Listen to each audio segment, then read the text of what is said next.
여러분 안녕하십니까? YTN 시청자를 위한 옴부즈만 프로그램 시청자의 눈입니다. 먼저 뉴스 진단 시간입니다. 이번 주에는 가습기 살균제 피해 관련 보도를 모니터했습니다. 강혜원 시청자 평가원과 경제부 박소정 기자 나오셨습니다. 안녕하세요. 예, 가습기 살균제 사건이 불거진 지 5년 만에 영국 본사 측이 공식 사과를 했습니다. 너무 좀 뒤늦은 사과였던 것 같아요. 네. 지난 2일 가습기 살균제 사망 사건과 관련하여 래킷뱅키저 코리아 대표가 기자회견을 열었습니다. 옥시 래킷뱅키저에서 판매했던 가습기 살균제로 인해 수많은 피해자가 발생한 것과 관련해서 사과문을 발표한 것입니다. 이번 기자회견은 영국 본사가 이사회를 통해 결정한 사안이라고 알려지고 있습니다. 가습기 살균제로 인한 사망자들을 비롯해서 피해자 가족들이 끊임없이 사건 해결을 위해서 조치를 취할 것을 촉구해왔지만 그간 관련된 조치가 제대로 이루어지지 않았고 충분히 공론화도 이루어지지 못했던 상황이었습니다. 정부가 인정한 피해자 외에도 해당 제품들을 사용했음에도 불구하고 피해 사실을 인지하지 못하고 있거나 지병으로 인해서 피해 사실을 인정받지 못한 잠재적인 피해자 규모는 더 클 것이라는 예상도 제기되고 있습니다. 이와 관련해서 현재 정부가 공식적으로 유해성을 인정한 관련 제품의 종류와 입증된 피해 규모에 관해서 설명을 부탁드립니다. 네, 옥시 측 사과에도 불구하고 피해자들의 분노는 여전히 가라앉지 않고 있는데요. 박 기자, 지금까지 밝혀진 피해 규모가 어느 정도 됩니까? 피해 규모를 정확하게 추산하기가 쉽지는 않은 상황입니다. 물론 정부가 공식적으로 인정한 피해자 규모, 특히나 배상을 받을 수 있는 피해자는 220여 명에 불과합니다. 네. 하지만 실질적으로 시민단체에서 조사한 내용은 훨씬 더 많은데요. 먼저 많은 분들이 알고 계시지만 가습기 살균제 사건에 대해서 다시 한번 정리할 필요가 있겠습니다. 사실상 피해자가 발생하기 시작한 지는 훨씬 오래됐습니다. 가습기 살균제가 개발돼서 시장에 출시되기 시작한 것이 1994년입니다. 그러니까 벌써 20년이 훌쩍 넘은 건데요. 제품 판매가 중지된 것은 피해자들이 급속도로 늘어나기 시작한 2011년이었습니다. 가장 많은 피해자를 낳은 옥시싹싹 가습기 당번은 판매 중지가 되기까지 12년이나 팔렸고 무려 453만 개가 판매됐습니다. 또 세피우 같은 수입 제품과 롯데 와이즐렉 같은 대형마트 상품 등 가습기 살균제는 대략 20가지가 넘고 해마다 60만 개씩 판매된 것으로 추정이 됩니다. 첫 사망 사례가 나온 건 2002년이었습니다. 5살 여자아이가 숨졌습니다. 또 2006년에도 원인을 알 수 없는 소아의 급성 간질성 폐렴 사망 사례가 나왔고요. 하지만 이때는 가습기 살균제와의 연관성이 밝혀지지 않았습니다. 처음으로 가습기 살균제의 위해성이 수면 위로 드러난 건 앞서 말씀해 주신 대로 2011년 4월, 5월경이었습니다. 중증 폐 질환으로 입원하는 임산부가 갑작스럽게 늘어나고 결국 사망자까지 대거 발생하면서였는데요. 당시 서울 아산병원에서만 중환자실 입원한 임산부가 8명, 이 가운데 4명이 숨졌습니다. 모두 폐중증 질환이었습니다. 그리고 그해 8월 정부가 공식적으로 폐 손상 원인이 가습기 살균제로 보인다는 중간 조사 결과를 발표했고 다시 석 달 뒤에는 동물 실험 결과를 바탕으로 옥시 제품과 롯데마트 또 홈플러스에서 파는 6가지 제품의 위해성을 확정 짓고 수거에 나섰습니다. 너무 늦었다는 비난이 엄청났었습니다. 정부가 공식적으로 발표한 그 6가지 제품을 말씀을 드리면 가장 문제가 된 제품이죠. 옥시 싹싹, 옥시 제품이죠. 그리고 롯데마트의 자체 제작 상품인 와이즐렉, 또 홈플러스 가습기 청정제, 수입 제품인 세퓨, 아토 오가닉, 그리고 가습기 클린업 이렇게 6가지였습니다. 그러니까 사망자가 대거 발생하고도 제품 수거에 나서기까지는 6개월이 넘게 걸린 건데요. 게다가 당시 징계는 수천에서 수백만 원 과징금 부과에 그쳐서 비난이 더 컸습니다. 기업에 대한 제대로 된 제재도 또 피해자 구제 대책도 뚜렷하게 나오지 않으면서 피해자 모임과 시민단체가 나서서 결국 제조 유통사를 상대로 민형사 소송을 시작했습니다. 당시 유족 8명이 가습기 살균제 제조 판매사 10곳을 검찰에 고발했는데요. 정부 차원의 피해자 조사는 이로부터 2년이 또 흐른 뒤인 2013년에야 시작이 됐습니다. 이 조사를 통해 공식 피해자로 인정받은 사람은 현재까지 221명, 이 가운데 95명이 사망자입니다. 그러나 정부가 1, 2등급 피해자, 그러니까 아주 심각한 중증이거나 사망한 피해자들 말고 이렇게 인정한 220여 명 외에도 피해자는 훨씬 더 많습니다. 현재까지만 350명이 넘고 피해 접수한 사례도 끊임없이 늘어나고 있는데요. 2013년 질병관리본부가 집계를 했을 때 가습기 살균제 피해 신고는 359명이었고 이 가운데 사망자가 112명이었습니다. 하지만 지난해 말 또 올해 초 환경보건시민센터가 발표한 보고서에는 가습기 살균제 피해 규모가 1,500명이 넘고 또 사망자가 228명이 넘는다고 밝혔습니다. 이후로도 또 피해 접수가 계속해서 이어지고 있는데요. 정부는 지금까지 알려지지 않은 피해 사례까지 더하면 더 엄청난 규모가 될 것으로 보입니다. 잠재적인 피해자들도 아직 피해 신고를 하지 않은 피해자들도 더 있는 상황입니다. 그리고 폐 손상 외에 다른 질환으로 고통받고 있는 피해자들도 있었는데요. 정부는 그동안 이런 다른 질환을 나타낸 피해자들은 아예 제외를 했었는데 올해 1월 검찰 특별수사가 시작되고 또 청와대에서 또 강하게 밀어붙이는 말을 하면서 다시 정부가 입장을 내놨습니다. 다른 장기 질환을 갖고 있는 피해자들도 피해에 입증할 수 있는지 연관성 조사에 들어가겠다고 말이죠. 어쨌든 조사에 또 많은 시일이 걸릴 것으로 보입니다. 아마도 다른 장기 피해까지 인정이 된다면 그 피해 규모가 더 엄청나게 확대될 수가 있겠습니다. 조사 결과는 지켜봐야 할 것 같습니다. 아주 또 긴 싸움이 될 것 같습니다. 말씀하셨듯이 알려지지 않은 피해 사례까지 더하면 정말 엄청난 규모로 이제 번질 수도 있는데요. 지금 좀 철저한 수사가 이루어져야 될 것 같습니다. 검찰 수사는 어떻게 이루어지고 있습니까? 네, 최근에 옥시 래킷뱅기저의 전 대표가 검찰에 소환되는 등 관련 수사가 본격화되고 있습니다. 검찰의 수사가 진행되면서 옥시 측에서 기존에는 이제 유해성에 대해서 인지하지 못했다는 입장을 고수해왔는데요. 이와 반대되는 정황들이 속속 밝혀지고 있습니다. 유해성을 지적한 검사 결과들을 사측에서 고의로 배제했을 뿐 아니라 유리한 결과를 위해서 조사기관에 금품을 제공했다는 의혹까지 제기되고 있습니다. 관련 보도가 이어지고 있는 상황입니다. 가습기 살균제의 경우 치명적인 유독성을 지니고 있음에도 불구하고 해당 업체들이 적극적으로 인체에 무해하다는 사실을 강조해 왔는데요. 인체에 직접 흡입되는 제품이라서 위험성이 더 컸었고 임산부나 노약자 등 각별히 건강에 유의해야 하는 소비자들이 집중적으로 사용해왔다는 점에서 더 큰 충격과 안타까움을 주고 있습니다. 해당 기업에는 물론 정부의 화학제품 관리에 대한 신뢰를 회복하기 위해서는 철저한 조사와 조치가 이루어질 수 있도록 꾸준한 보도가 필요해 보입니다. 이와 관련하여 현재 정부는 어떤 조치들을 준비하고 있는지 궁금합니다. 네, 사실 가습기 살균제 이 사건 문제에 있어서 그 책임에서 정부도 자유로울 수만은 없지 않습니까? 정부 어떤 조치를 마련해 놓고 있습니까? 정부가 일단은 여러 가지 조사에 나서고 있는 것, 그리고 지금 이제 와서야 너무 늦었지만 다른 장기의 피해, 어떤 다른 질환에도 연관성이 없는지에 대한 조사를 시작을 했습니다. 앞서 이 부분도 잠깐 설명해드렸지만 정부의 소극적인 대응, 또 업체에 대한 솜방망이 처벌 등 정부에 대한 비판은 끊이지 않고 있습니다.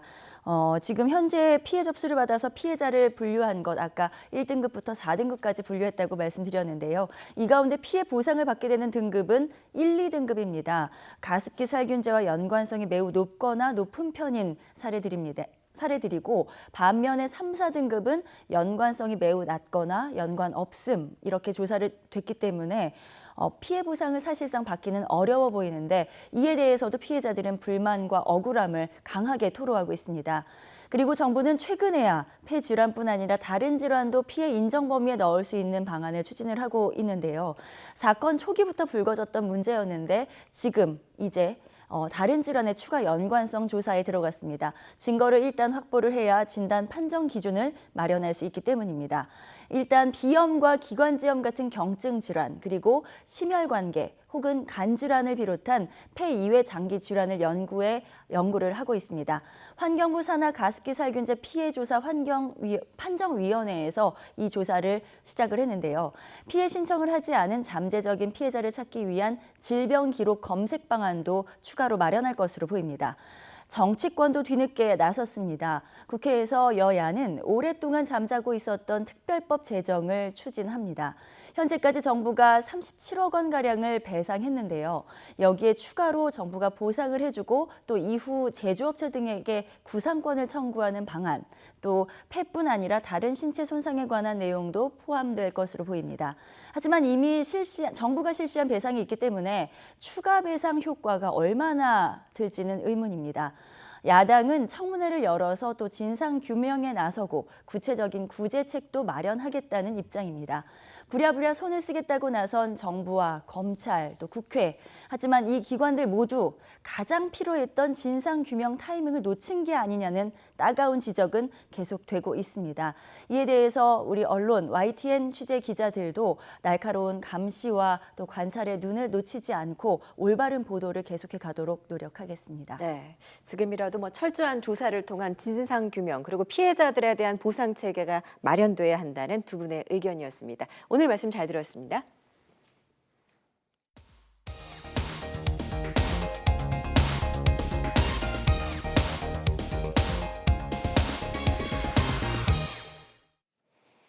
지상파 DMB 채널은 YTN DMB 프로그램을 평가하는 내가 본 YTN 순서입니다. 이번 주에는 지난 4월 28일에 있었던 YTN DMB 4월 시청자위원회 소식을 전해드리겠습니다. 이번에는 인사이드 과학관에 대한 의견을 나눴습니다. 요새 아이들의 교육이 어떤 현장 교육보다는 그냥 학교나 학원에서 좀 이론적인 수업만 이루어지고 있는데, 이러한 과학관이 사실 어디인지도 몰랐었는데 이러한 과학관이 소개됨으로 인해서 좀 더 현장 학습을 직접 과학관을 찾아가서 직접 기계를 보고 아니면 그러한 발명품들을 보고 느낄 수 있는 그런 기회가 이 프로그램을 통해서 좀 이루어지면 더 좋겠다라는 그런 생각을 했습니다. 이 과학관의 위치, 현재 어디에 있는지, 그 다음에 사람들이 여기에 가기 위해서는 어떤 교통편이 있는지, 그리고 여기를 방문하게 되면 주변에 이런 명소들도 있으니까 가족 나들이나 이런 거를 통해서도 한번 할 수 있다라는, 한마디로 그 과학관 자체에 대한 좀 소개 부분, 이런 부분들이 조금 더 가미가 된다면 그걸 시청하는 사람들이 한번 좀 가보고 싶은 그런 마음이 들지 않을까, 이런 생각을 좀 해봤습니다. 굉장히 좋은 정보가 될 수 있을 것 같아서 요걸 좀 이후에 교육 자료로 활용할 수 있는 방안도 조금 더 고민을 해보면 훨씬 좋지 않을까 이런 생각을 들었습니다. 그래서 전체적으로는 참 좋은 정보를 얻고 있구나, 그리고 저기 한번 가볼까 이런 호기심을 갖게 하는 좋은 프로그램이었고요. 근데 이제 다만 조금 더 좋은 프로그램이 되었으면 하는 바람에서 몇 가지 좀 의견을 제안을 드리겠습니다. 먼저 좀 전에 위원님께서도 말씀을 하셨는데 이제 나레이션 방식으로만 하다 보니까 이게 이제 잘 모르는 사람들이 이해하기에는 조금 어려운 측면이 있었던 것 같습니다. 그래서 예를 들면 이제 4편 같은 경우에 자기부상 열차 얘기하면서 그래픽을 활용해서 원리를 좀 보여주는 게 있잖아요. 그래서 그런 방식을 조금 더 도입하면 저런 거구나, 그런 걸 이해하기에 좋을 것 같고, 시청자들이 실생활에서 이렇게 접하는 어떤 거하고 같이 만날 수 있는지 이런 걸 알면 굉장히 훨씬 더 가깝게 느끼지 않을까 이런 생각을 했습니다. 과학이면은 재밌게, 그 다음에 왜라고 하는 것들에 대한 설명이 좀 있어야 되는데, 그럼 왜라고 하는 설명이 하나도 없다는 거죠. 아까 조상원 위원님도 말씀하셨듯이 그 에디슨, 거긴 제가 한번 강릉 갔을 때 한번 갔던 건데, 무슨 손석모 관장을 홍보하는 건지, 이 추궁기는 도대체 어떤 원리고, 이런 것들을 호기심 있게 애들한테 좀 다가서야 애들이 좀 더 재밌게 보지. 세계에서 제일 상당히 최초의, 그다음에 제대로 상당히 큰 에디슨 박물관이다 라고 그러면 강조할 필요가 뭐 있을까 라는 생각이 좀 들었고요. 그 기초과학 편하고 인쇄 같은 경우는 상당히 그 학생들한테 좋은 자료가 될 것 같아요. 그런데 문제는 아까도 말씀드렸듯이 왜라는 것이 상당히 없는 게, 예를 들면 이런 거예요. 뭐냐면 이민호 금속 활자장께서 주물사 주조법을 이용해서 뭘 막 만들었었어요. 근데 거기 용어들이 제가 구글에서 찾아봐야 될 정도로, 응? 그러니까 예를 들면 뭐 탕구, 뭐 어미자 이런 것들을 좀 설명을 좀 해주면서, 예. 그랬을 때 그 시청자들이 좀 더 이렇게 흥미 있지 않을까. 저는 상당히 흥미 있게 봤습니다. 과학관이라는 한정된 장소에서 나오는 사람 학예사 혹은 또 거기 책임자 그리고 전시되어 있는 물품 이 정도이기 때문에 제작 환경이 상당히 용이하다고 생각을 하거든요. 그러면은 용이하기 때문에 좀 더 구성에 신경을 쓰고 목적 의식을 분명히 가지고 거기에 맞도록 이렇게 뭔가 좀 그 아이디어가 들어가든지 했어야 되는데 좀 너무 이렇게 평이하게 그냥 풀어놓고 그리고 이제 중간 중간에 나레이션으로 보충 설명을 했습니다만은. 그랬음에도 불구하고 뭔가 좀 미진하다라는 생각이 많이 들었습니다. 그런 게 특히 그 3편에서 그 에디슨 추궁기 박물관, 그 참소리 추궁기 에디슨 과학박물관을 보면서는 그런 면이 조금 더 미흡했던 것 같습니다. 아마 여기는 세 꼭지를 한꺼번에 다루다 보니까 더 그러지 않았나 싶습니다. 그래서 각 그 과학관마다 여러 가지 편차가 있을 것인데 그 편차들을 어떻게 극복해 나갈 것인가 그런 좀 그 생각이 들었습니다. 그러면서 궁극적으로 이 프로그램을 통해서 그 전달하려고 하는 메시지가 뭘까라고 생각을 해봤는데요. 결국은 이제 그 뭐 과학에 대해서 점점 우리 어린이들이나 청소년들이 과학에 대해서 관심이 없어지는 그런 세태를 반영해서 좀 더 그런 그 어린 청소년들에게 어떤 과학에 대한 흥미를 더 가지게 하려는 이런 의도에서 시작된 것은 아닌가라는 그런 나름대로 생각을 해봤습니다. 그런 생각을 가지고 요 프로그램을 보니까 그 첫 편에 이제 그 추궁기 박물관 여기는 정말 소장품이 꽤 많은 것 같아요.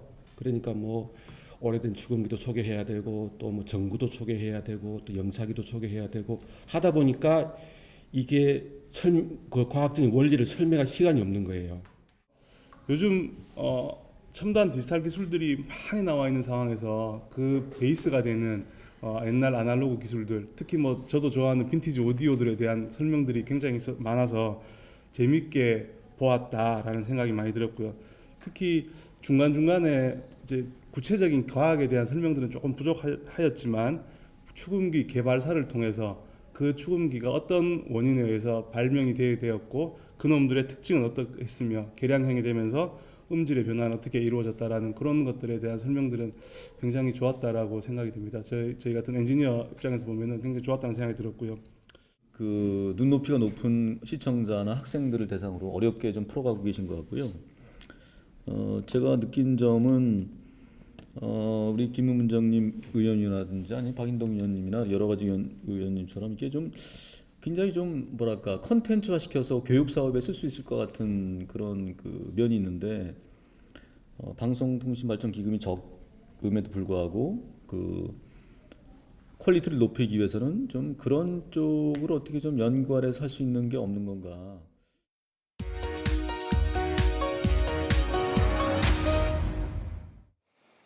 시청자들의 지적사항을 정리한 모니터 보고 시간입니다. YTN 뉴스를 시청하다 보면 그래픽에 나온 자막의 오류나 기사 내용과 다르게 오해할 수 있는 화면이 종종 나타나는데요. 시청자들은 좀 더 정확한 뉴스의 제공을 당부했습니다. 지난 2일 엘리베이터에서 묻지마 폭행 10대 검거 보도의 인터뷰 내용 자막 그래픽에서 이름이 들어가는 위치에 내용 자막이 잘못 들어가는 오류가 있었습니다. 통상 자막 처리를 할 때는 이름 뒤에 쉼표를 찍고 그다음 자막을 표기해야 하는데 이번 리포트 자막에서는 김세영 이름 뒤에 마침표를 찍은 뒤 1라운드 13번 홀 같은 불운 홀인원 무산이라고 표기했습니다. 원래대로라면 김세영이라는 이름 뒤에는 쉼표가 들어가도록 처리하는 게 맞는 표기라는 시청자의 지적이 있었습니다. 그리고 북한산으로 추정되는 마약을 국내로 다량 밀수해 유통한 탈북자와 중국 동포들이 재판에 넘겨졌다는 내용을 전하면서 화면에 나오는 필름지가 마약인지에 대한 설명은 없었습니다. 기사에는 필로폰과 투약 도구 등을 압수했다는 내용뿐 일반 마약 가루와 다른 형태인 필름지가 마약인 것인지에 대한 설명이 없어서 시청자들은 화면 오류로 생각할 수 있다는 지적도 있었습니다. 그런가 하면 뉴스나이트 2부 헤드라인 코너에서는 하단에 브로커 술접대 받은 부장판사 사표 지출이라는 자막이 표기됐는데 화면 좌측에는 네이처 리퍼블릭 회장의 사진이 나왔습니다. 이 사건을 모르는 사람 입장에서는 기사 제목만 보고 해당 사진이 사표를 제출한 부장판사 얼굴인 것으로 오해할 가능성이 있어 적절치 않은 구성이었다는 지적도 있었습니다.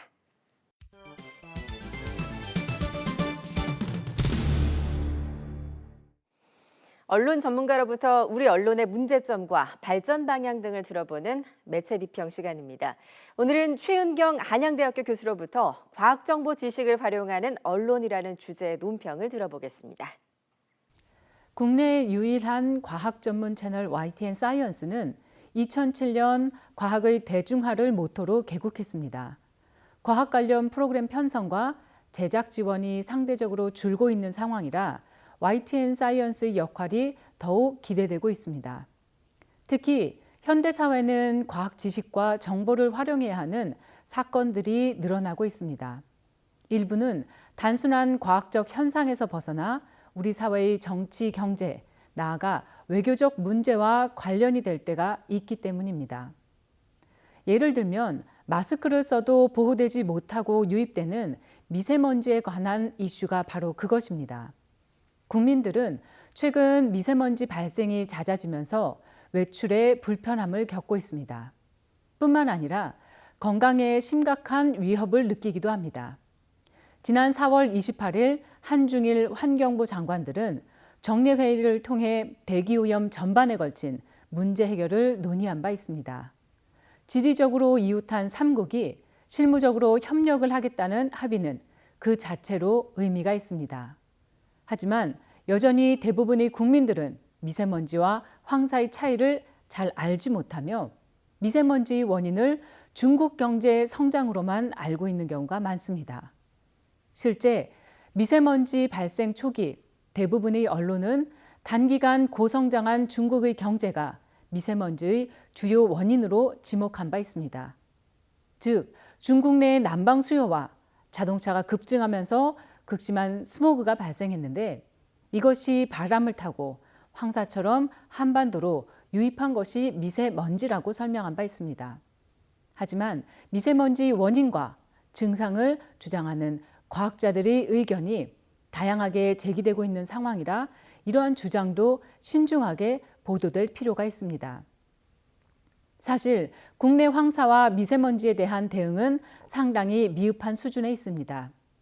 현재 황사는 기상청이, 미세먼지는 환경부 산하 국립환경과학원이 주관 기관으로 돼 있고 황사특보는 기상청이 발령하지만 미세먼지 특보는 각 지자체의 권한이 있다고 합니다. 게다가 특보 기준도 제각각이고 그 기준도 차이가 커서 현 시스템으로는 황사와 미세먼지로부터 국민들의 편의와 안전을 보장하기 힘들어 보입니다. 최근 정부도 이러한 문제를 인식하고 환경부와 지방자치제가 분담에 혼란을 빚었던 황사와 미세먼지의 예보와 경보 시스템을 일원화한다고 밝혔습니다. 또한 수도권 대기 오염물질 배출 총량제 관리 대상에 미세먼지를 포함하는 방안을 추진하고 있다고 합니다. 일정 기준의 경유 차량에 부과하는 환경 개선 분담금 제도도 검토 중이라고 합니다. 정부의 적극적인 대처를 환영하지 못할 이유는 없습니다.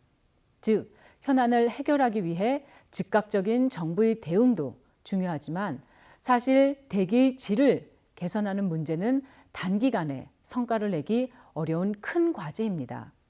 때문에 장기적인 안목에서 근본적인 대책을 마련할 필요가 있습니다. 예컨대 현재는 미세먼지의 농도조차 정확히 측정할 수 있는 장비가 부족하지만 머지않은 미래에 초미세먼지까지 측정할 수 있는 기술과 먼지 바람의 이동 경로와 주기 변화를 예측할 수 있는 경보 시스템이 제대로 정착되어야 합니다. 우리는 실체를 알 수 없는 것에 대해 쉽게 공포감을 느낍니다. 그런데 과학의 힘으로 그 원리를 파악하게 되면 현재의 문제에 대처할 수 있는 방법을 찾을 수 있습니다. 또한 미래의 문제에서도 대비를 할 수 있습니다. 국민들이 YTN 사이언스에 기대하는 것도 이와 다르지 않을 것입니다.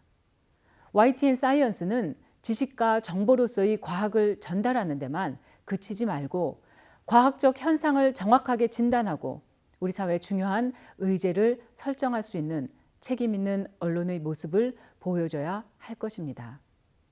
시청자의 눈은 시청자 여러분의 참여를 기다리고 있습니다. YTN 홈페이지 시청자 의견 코너에 글을 남겨주시면 좀 더 정확하고 공정한 방송을 만드는 데 참고하겠습니다. 이번 주 순서는 여기서 마치겠습니다. 고맙습니다.